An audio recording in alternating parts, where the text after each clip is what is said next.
Hello students, welcome to the channel Get Counsellor. आज हम बात करने वाले हैं नीट पीजी स्टूडेंट्स के साथ। फ्रेंड्स, जैसा आपको जो है एक अवेयरनेस होगी कि अभी जो है नीट पीजी का जो है थर्ड राउंड का जो है शेड्यूल आउट हो चुका है, रिवाइज शेड्यूल, जिसमें आपके परसेंटाइल जो आपका रिडक्शन हुआ था 50 और 10 परसेंटाइल के साथ जो है एक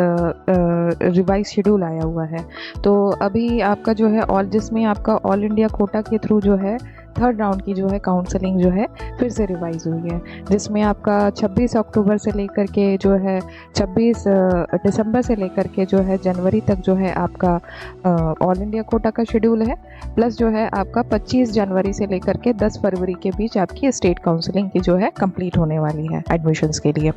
अब MD MS और DNB का जो है राउंड थर्ड का जो है शेड्यूल में रिवाइज परसेंटाइल तो हुआ, और क्यों हुआ इस वजह से हमने आपको बताया हुआ था कि रिवाइज परसेंटाइल होने का सबसे बड़ा रीज़न ये है कि वहाँ पे जो है नॉन क्लिनिकल ब्रांचेस को जो है भरने के लिए रखी जाती है। बट स्टूडेंट्स का जो है अभी टारगेट रहता है कि ऑल इंडिया कोटा के साथ साथ जो है बाकी स्टेट्स के जो क्या पोजीशन है, क्लिनिकल ब्रांचेस की भी अगर बनती है तो हायर और एवरेज में क्लिनिकल ब्रांचेस में कौन कौन सी अपॉर्चुनिटीज़ मिल सकती हैं। अगर सबसे पहला जो है बजट फ्रेंडली कॉलेजेस के लिए होने चाहिए। तो बजट तो अभी आपका, अगर आप हायर परसेंटाइल के लिए टारगेट कर रहे हो तो आज की डेट में मैं कर्नाटक का जो है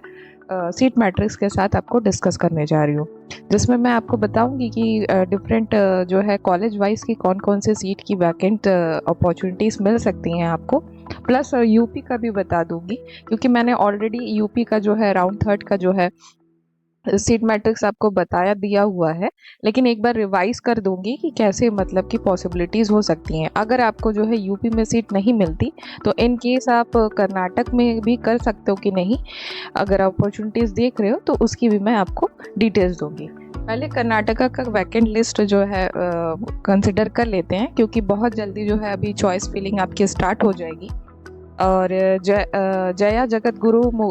में अगर आप देख रहे हो तो वहाँ पे डर्मा, पीडियाट्रिक्स और जनरल मेडिसिन, रेडियो और ऑर्थो के लिए तो मैनेजमेंट की ओर से सीट आई हुई है, जिसमें आपको एक सीट आपकी डर्मा की, 2 सीट आपकी पीडियाट्रिक्स की, जनरल मेडिसिन की 2 सीट, रेडियो की 3 सीट, ऑर्थो की आपकी 3 सीट और 2 सीट आपकी जनरल सर्जरी से आई हुई है। MS रमैया बैंगलोर में भी जनरल मेडिसिन से मैनेजमेंट कोटा में 1 सीट आई हुई है। तो वहाँ से पर्टिकुलरली अगर आप ऑल इंडिया अदर स्टेट से हो और वहाँ के नहीं हो तो फिर आप जो है इन मैनेजमेंट कोटा के थ्रू प्लस ओपन कोटा के थ्रू आप इसमें कर्नाटका में MD MS के लिए भर सकते हो। तो आई होप जब आपका जो है रिवाइज परसेंटाइल के लिए अलग से पोर्टल खुला था तो आपने वहाँ पे अपना रजिस्ट्रेशन कंप्लीट कर लिया होगा। लेकिन अभी फ़िलहाल के लिए सीट मैट्रिक्स कितनी आई हैं, तो आप अगर आप फर्दर राउंड्स के लिए भी अगर आप एक अपॉर्चुनिटी लेना चाहते हो तो उसके लिए भी आपको एक आइडिया मिल जाएगा। तो दबप्पा रामपुर मेडिकल कॉलेज में डर्मा में मैनेजमेंट कोटा में 3 सीट आई है, पीडियाट्रिक्स में 3 सीट आई है, जनरल मेडिसिन में जो है 4 सीट आई है, रेडियो में 3, ऑर्थो में आपका 2 और ऑप्शन गायनी में 2 और जनरल सर्जरी में 1 सीट आई हुई है। आदि चुनगिरी बेलूर में जो है पीडियाट्रिक्स में जो है मैनेजमेंट में ही 1 सीट, रेडियो में 1 सीट, ENT में 1 सीट, ऑर्थो में 2 सीट, एनेस्थीसिया में 2 सीट और जनरल सर्जरी में 2 सीट। वेंकटरमन में डर्मा में मैनेजमेंट कोटा में ही जो है 2 सीट आई हुई है, पीडियाट्रिक्स में 1 सीट, जनरल मेडिसिन में 2 सीट, रेडियो में 2 सीट, ऑर्थो में 1 सीट, एनेस्थीसिया में 1 सीट, जनरल सर्जरी में 2 सीट और ऑप्शन गायने में 1 सीट आई है। BR अम्बेडकर मेडिकल कॉलेज जो बैंगलोर का अच्छा कॉलेज है, डर्मा में 1 सीट आई हुई है मैनेजमेंट कोटा के थ्रू और पीडियाट्रिक्स में 1 सीट और जनरल मेडिसिन में 3 सीट, रेडियो में 1 सीट, ENT का 1 सीट, ऑर्थो का 1 सीट, जनरल सर्जरी का 2 और ऑप्शन गायनी का 1 सीट आई है। श्यामनुरु में जो है डर्मा में जो है आपका एक मैनेजमेंट कोटा के थ्रू ही 1 सीट आई हुई है, जनरल मेडिसिन में 2 सीट आई हुई है, रेडियो का 2 सीट आई हुई है। टीबी के लिए अगर आप TB एंड चेस्ट रेस्पिरेटरी में देख रहे हैं तो ओपन में ही आपका, मैनेजमेंट कोटा में नहीं, ओपन में आपका 1 सीट आई हुई है। ENT में आपका मैनेजमेंट कोटा के थ्रू 1 सीट, ऑप्शन गायने में भी 1 सीट आई हुई है।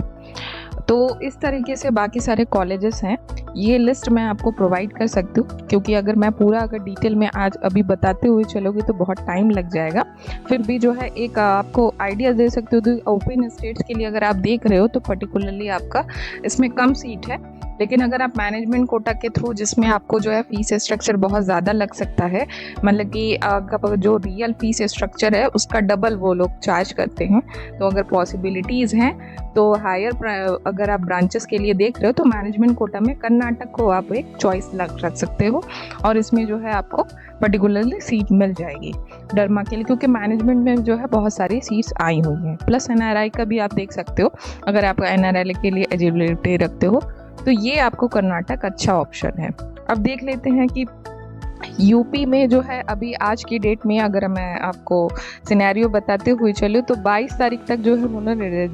रेजिग्नेशन रखा हुआ है 2 बजे तक, और उसके बाद जो है आपकी जो है चॉइस फिलिंग स्टार्ट हो जाएगी। नीट पीजी में आपके जो है गवर्नमेंट प्लस प्राइवेट इंस्टीट्यूशंस में जो है क्लिनिकल ब्रांचेस भी बहुत लिमिटेड सीट मिलती है। तो यूपी में अगर आप टारगेट करो तो तकरीबन 25 के लगभग जो है आपकी सीट आने वाली है और क्लिनिकल ब्रांचेस में। और अगर आप प्राइवेट इंस्टीट्यूशंस में देख रहे हो तो 150 प्लस सीट आएगी। तो जैसे कि हिंद मेडिकल बाराबंकी हो गया, तो उसमें एनेस्थीसिया में 2, ईएनटी में 2, जनरल मेडिसिन में 1, पीडियाट्रिक्स में 1, जनरल सर्जरी में 2। इस तरीके से जो है टोटल आपका क्लिनिकल ब्रांचेस के लिए ओनली 150 तक के लगभग आपकी प्राइवेट इंस्टीट्यूशंस में सीट आ सकती है। तो अगर आप, लेकिन 150 सीट्स तो लिमिटेड है, प्लस जो है आप अगर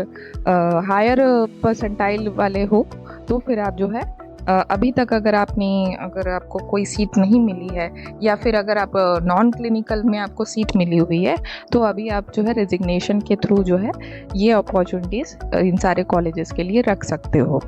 और बाकी के बिहार के लिए भी स्टेटस मैंने आपको दे दिया था, जिसमें आपका तकरीबन क्लिनिकल ब्रांचेस के लिए 250 के लगभग आपकी सीट आई हुई है। रजिस्ट्रेशन तो बंद हो चुका है अब, लेकिन state counselling all India quota के लेवल पर, जिसमें आपका 25 जनवरी से लेकर के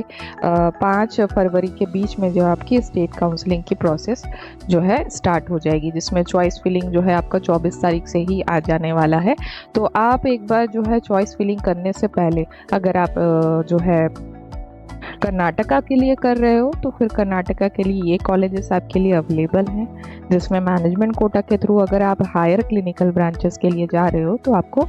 इतना जो है फीस स्ट्रक्चर के साथ जो है आपको पे करना पड़ सकता है। तो आपको अगर आप अफोर्ड कर सकते हो तो आप कर्नाटका को अच्छे ऑप्शन में रख सकते हो अगर हायर ब्रांचेस के लिए जा रहे हो। और अगर आप नॉन क्लिनिकल ब्रांचेस के लिए भी अगर देख रहे हो तो चार्जेस है, तो फिर आप ऑल इंडिया कोटा के थ्रू भी आप काउंसलिंग जो है गवर्नमेंट कॉलेजेस के लिए कर सकते हो।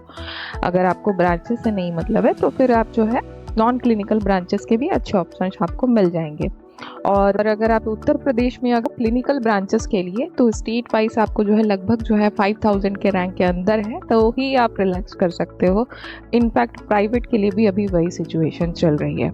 तो अब तक के लिए जो है अभी फ़िलहाल के लिए मैं इतना ही इन्फॉर्मेशन अपडेट कर रही हूँ। जैसे ही चॉइस फिलिंग के बाद जो है कोई भी अगर ऑफिशियली कोई सीट मैट्रिक्स का कुछ अपडेट हुआ, या फिर अदर राउंड्स में के लिए कितनी भी वैकेंसीज आने वाली है, तो ये ओवरऑल काउंसलिंग करके मैं आपको जो है दे सकती हूँ। आप, आई होप आपको ये वीडियो अच्छा लगा होगा। आगे की भी रिलेटेड अपडेट्स के लिए चैनल के साथ बने रहें। Thank you.